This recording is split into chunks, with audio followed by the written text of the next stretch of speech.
Before we get started, because I know I'm going to have a few unpopular takes in this one, I want to make it very clear that this was my 10-day fast. These were my experiences, my lessons, my key takeaways. Okay? If you're one of those people that expects everyone's experience to be just like yours, you kind of need to check your ego at the door. All right? With that being said, you know, ever since I made that video where I said that I gave my life to Christ, in pursuit of Christ consciousness, and I explained what all that meant in that video, my life started moving in a different direction. And it really felt like the scene was set for me to do a very long, extended fast. So, in my naivety, I thought I was ready for a 40-day fast. And I quickly was humbled because a 40-day fast for someone that hasn't worked their way up to something like that is like the equivalent of trying to run a triathlon with absolutely zero training. You see what I'm saying? You've been sitting on your ass for 5 years and you think you're gonna get up and run a triathlon. It's not gonna happen, right? And then on top of that, I thought that I was gonna do a water fast, and I quickly realized that, as I remind people in other regards of my life, there's levels to this shit. There's levels to this shit. So one of the first things off the bat was I was extremely humbled, but in the best way possible. Now, I'm very much a contrarian. If you tell me to quit, I'm going to keep going. That's just how I am. If you tell me something stupid, that means that I need to investigate further. you know. So when I'm going through this fast, my dad's just always picking at me, but you need to eat some food, man. And then like my mom said, "Oh, don't get sick. You're looking sick," and this and that. That sounded like weakness in my head. That's weak, man. That's weak. I ain't like that. I don't give up, man. I started this. I'm gonna walk this journey. You know what I'm saying? I started this journey. I'm gonna finish it. Shit, man. Okay. But I started to realize something too, though. And this is actually something my uncle said when I was telling him lightly about the story, where like he was just like, yeah, it's like, the fast ain't really working when you're starting to get irritable and angry all the time. This is something that, hindsight being 2020, I should have realized, but in the middle of it, I was just like, I just looked at it as determination. I was looking at it as brute force. I was looking at it as willpower. You know what I'm saying? And I was just getting irritable and angry and all this type of stuff. But then I also found myself to be weak. And if y'all know, like if y'all watch any of my motivational videos and stuff like that, weakness is a word that I don't like to attribute to myself, but I truly felt weak. My body just felt unable to do what it was supposed to do. And it was just like, yo, like when you hear that voice in your head, that voice of doubt, like where some people call it the devil. It's like the devil, those negative entities, those negative thoughts, those negative thought forms starting to form. And you'd be like, oh, yo, just give up, man. Hey, yo, just get something to eat. Hey, man, you need to put something in your body, bro.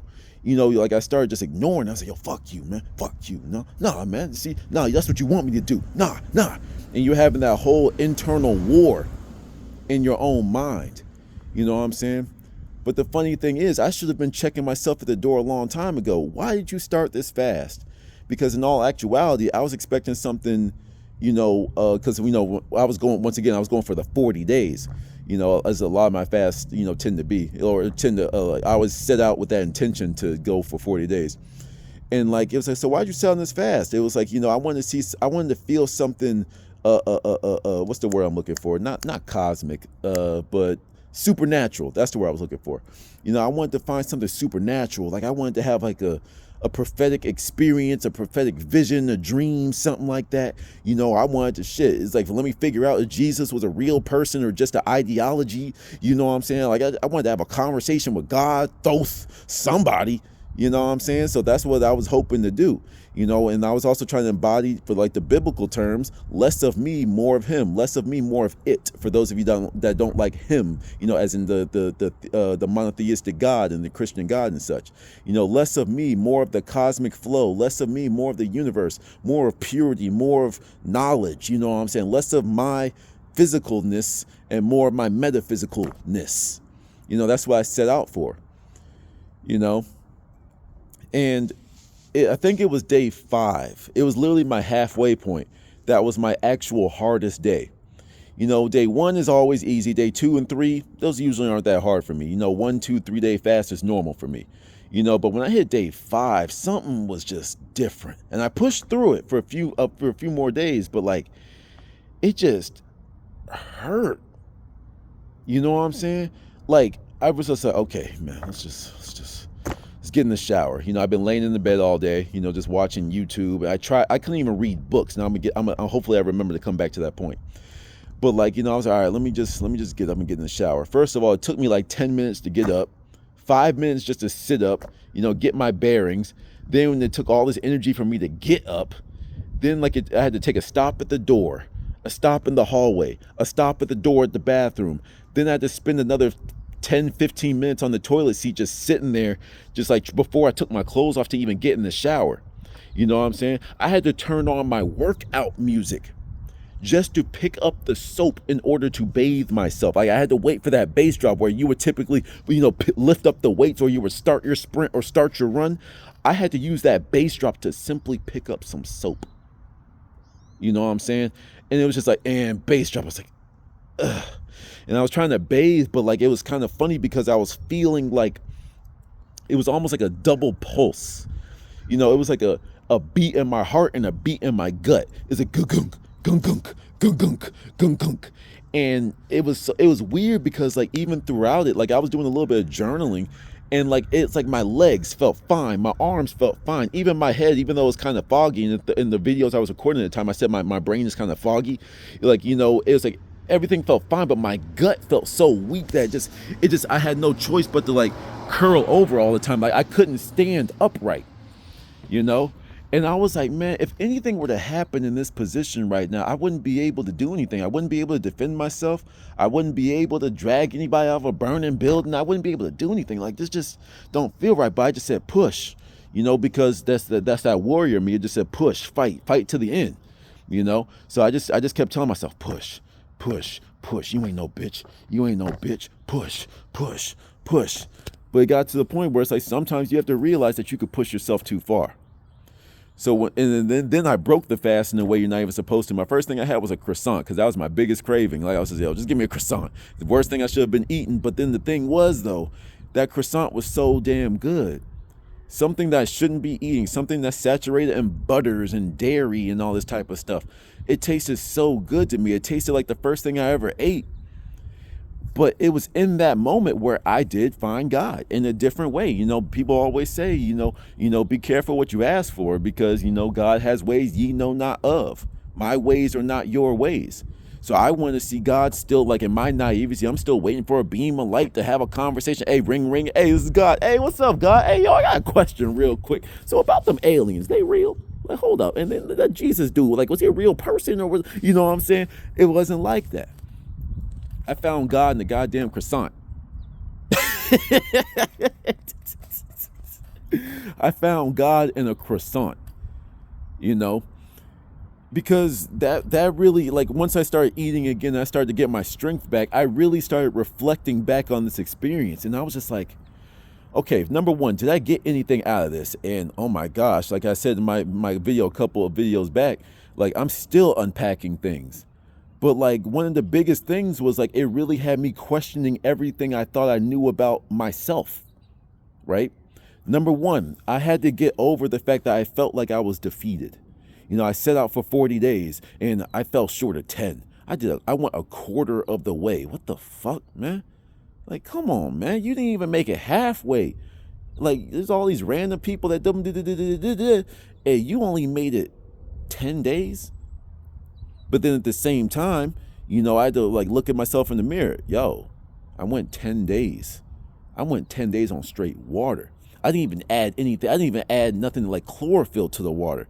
It was 10 days of straight water. Water, rest, and being one with my body, paying attention to my body, hearing everything, feeling everything, you know, being grateful for the strength that I have on a regular basis. You know what I'm saying? Even though I got, like, you know, bum knees because, like, you know, ACL surgery, and then my right leg tries to compensate for it. It's like, I still can walk. I can still run. I can still do jumping jacks. You know what I'm saying? I'm still good looking.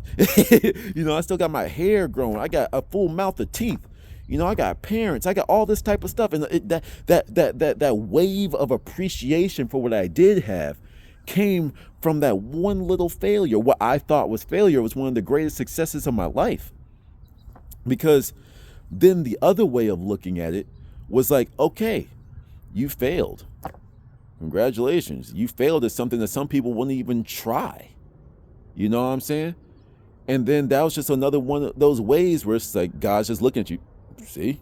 You say, you wanted to see me. I'm all around you, bro. I am you. You are me. We are one. The Father and I are one, but the Father is greater than I. That's just one of the things that I live by. So when I walk around saying I am God, that scares people. And I say it like that to scare people on purpose because it's just funny. Oh my God, he thinks he's God. Well, I'm God. That sign is God. This car is God. The sky is God. That tree is God. This bandana is God. Everything's God. In my eyes, everything is God because everything is energy. Energy came from something, and we all carry, this is the same breakdown I always give. We all carry characteristics from our parent materials. That's just how I look at it. And if you get mad at that, well, you hear my justification. Yeah, I ain't trying to assert any power over anybody. I'm asserting power and dominion over myself, and that's all I care about. So in my world, I am God. In your world, you are God. If you tell, however, 75 trillion cells, in the words of Dick Gregory, if you tell 75 trillion cells in your body that you are a failure, well, you just told 75 trillion life forms that you are destined for failure. So what are they going to start moving towards? It just, in the beginning, there was God, and then, there was the Word. And then, well, I gave the word and I told my body that I'm going to be a failure. Do you not realize how much power you have? And this is something that I was reminded of. You know what I'm saying? But then it also told me to take a quick look because, like I said, that croissant, covered in butter. Butter is dairy and all that type of stuff. Don't get me wrong. There are a bunch of poisons in this world. I am not saying to go crazy with it. However, it is enjoy life. Enjoy the fruits of what this existence has to offer you. It's like I've been vegan for a long time. I've been eating that plant-based diet for a very long time. But in all of these years, I still love eggs. So after the fast, my digestive system was turning back on. My dad was making some breakfast omelets, and he was like, "You want one?" Kind of joking, but I was like, "Nah, let me get one of those. Let me see what's up with this." And then I ate it, and it was the most beautiful thing. It was the most beautiful thing to me. I ate it, and I was just like, "Yo, this is delicious." And the thing is, it brought me so much joy. It brought me so much bliss. It brought me so much nostalgia. It in all actuality, that simple bite of that sandwich, the little breakfast wrap that my dad made, it made me feel closer to my dad because I'm sharing a meal with him again. You know what I'm saying? I know all the vegans of the world oh my God, he's backtracking. The devil won. What do you mean? In that moment, I was actually very happy to be able to share a meal with my father again. You know what I'm saying? That felt good to me. Now, am I going to fall all the way back? Who knows? But at least in this level of my understanding, at least I'm bringing eggs back into my diet because I like eggs. This life is supposed to be enjoyed. This life is supposed to be filled with things that simply make you happy. Yes, I get it. There's all these facts and all this type of stuff. Yeah, there's a whole bunch of stuff pumped into these eggs. Well, go get some cage-free eggs. Or the cage-free, raised out there, eating all happy chickens and shit. Eat those, not the ones pumped full of chemicals and growth hormones and stuff. Go eat you some regular, natural eggs, man. If that's what makes you happy. But if eating cucumbers and tomatoes makes you happy, who are you to impose your will on other people? That's where I feel that a lot of conscious people, a lot of plant-based dieters, a lot of vegans and stuff out there, they lose the sight of their mission. They at first, I feel like everyone went vegan because not everyone. I don't want to, once again, there it is, speaking for other people. But I could definitely say that a lot of people, they get into their health journey because of their own. But then when you see other people, you want to save them from themselves. But what if they don't want to be saved? What if they're happy? And them eating like you was going to make them unhappy? This is something I come to the conclusion of when it came to my father, when it came to his health and stuff. I'd be like, don't get me wrong, I still try to guide him with certain things. I'm like, no, that's straight up poison. That's poison. You know, but if you want to eat that and that, who am I to stop you? You know what I'm saying? If it makes you happy, that's all that matters. You lived a happy life. You know what I'm saying? It's like, that's just how I look at everything now. Don't get me wrong. Am I going to fall back into my ways and have my opinions and have my strong opinions about things as I do? Of course. But that's just my life. My life, I'm happy when I'm allowed to think. I'm happy when I'm allowed to let my mind just run. But that's a funny, interesting thing. During this fast, I couldn't think. I couldn't articulate myself. Like I said in my videos where I was wearing the orange poncho, you know, like I was saying, like, yo, my brain is foggy right now. I don't like that. I don't like when I can't formulate my sentence. I don't even like it when I get too amped up and my brain is starting to move and my mouth can't keep up. I don't even like that, let alone not even being able to utter the words that I want to say anyway. You know, there was so much information and stuff I wanted to drop in that time frame, but I didn't have the energy. I didn't have the mechanical capabilities to do it. But you don't, like, you know, how the old adage goes, like, you don't know what you got until you lose it. You know, I didn't realize how much of a gift it was to be able to speak, to be able to formulate myself. And these are all the things that I learned because, once again, it was something that my dad said during this. He said, man, or after, when I was like coming out of it and, like, you know, starting to like recover, where he was like, man, it's like, I know like you with this stuff and I don't really get half the shit you be doing, but like, that shit look like punishment, dog. Like, you didn't look good. You looked sick, man. And I was like, man, like, even after the fact, I didn't want to hear that. But like, when I went back up and then before I went to sleep, I meditated on it. And I was like, okay, let's just say he was right. Let's just say that this was indeed punishment. What's going on? Well, what happens when you take something from a kid? You take it away from them so they make sure they do what they have to do so they don't lose it again, right? Well, that's what I was doing. You know, I was like, oh, okay. So this was almost like a punishment. This is almost like something that I put myself through in order for me to realize just how grateful for everything in my life that I am. You know? But here's the part that, you know, I might lose some people. You know, I really came face to face with my dark side. For those of you that are new to my channel, you know, and I don't say this to be cool or edgy or anything like that, but I have two personalities. There's Prince and there's Oliver. Prince is the child in me. Prince is the saint. He's the so-called light, right? And then there's Oliver, the protector, the defender, but he's the one that goes there. You know what I'm saying? If you heard any of my college stories, that was Oliver. He was my dark side. And they're equal, but they kind of fight for power in here sometimes. And depending on who wins is how I, in the collective, behave. It's kind of how it works. Now, I'm not crazy, but oh, Oliver did that. I have no responsibility for. I'm not that fucking crazy. You know, I'm not making excuses for myself. I'm just saying that this is just how my thought process forms. It comes from two thought forms in my mind, and they come together to make me who I am. It's like the Gemini blood in me. You see what I'm saying? But I came face to face with them, and I was like the mediator between them, and I just let them talk, like I told stories about. You know, I just let them talk. And it was one of those things where, you know, I started to question everything, you know, where it was like, you know, I'm a huge proponent for semen retention, right? And I have hundreds of videos, I feel like, you know, like I have like you know, 100-something videos in regards to that, to motivate young men that want to take this path of initiation into manhood. You know what I'm saying? I think this is just one of the beginning steps, you know? But it was like, for me personally, I had to come into a realistic moment where it's like, for me, I'm still a young man. You know, all of my extremities work, if you catch my drift, and I still have urges. I still have desires. You know what I'm saying? And it's like, how long, like, this is like the Oliver, the darker side of me. It's like, how long are you going to keep suppressing that? How long are you going to keep acting like you don't see this attention that you're getting? How long are you going to keep acting like that chick, that cashier, that waitress, that so-and-so wasn't flirting with you? How long you gonna keep acting like you don't notice this? How long you gonna keep me cooped up in here, dog? You know what I'm saying? And I really had to sit down and listen to him. And I was just like, you right, but like, you know, but he's like, no, I get you. You very high, you moral with it. But like, what the fuck, dog? Like you want to be the expert in everything, but you don't even know what the fuck you're talking about in this realm. Let me rock. And once again, that's still a conversation I'm still having, you know. But I came face to face with that, you know. It's just like, you know, everyone has their own journey, and you have to make decisions in your world.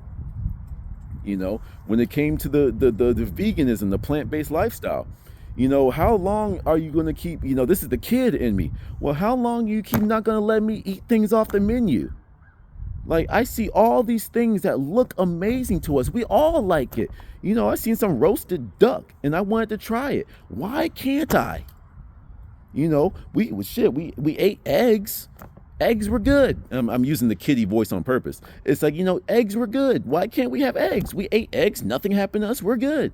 It's like, why can't I have that? Why can't every once in a while I bite a steak? Why can't every once in a while I have a cheeseburger? I like chicken wings. Why can't I have those every once in a while? And that was just one of those things where I was just like, you're not wrong though.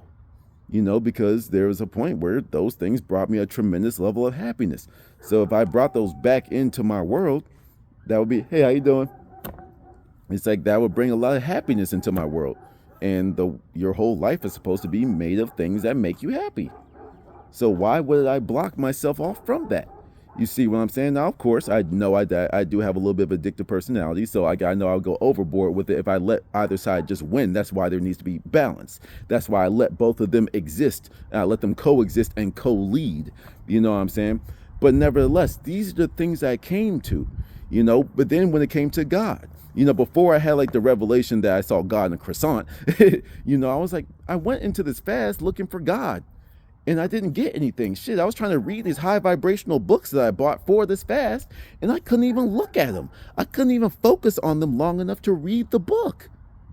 What's going on here? You know what I'm saying? So for those of you that are fasting, number one, I want to impart on you some wisdom that I learned from some of my teachers.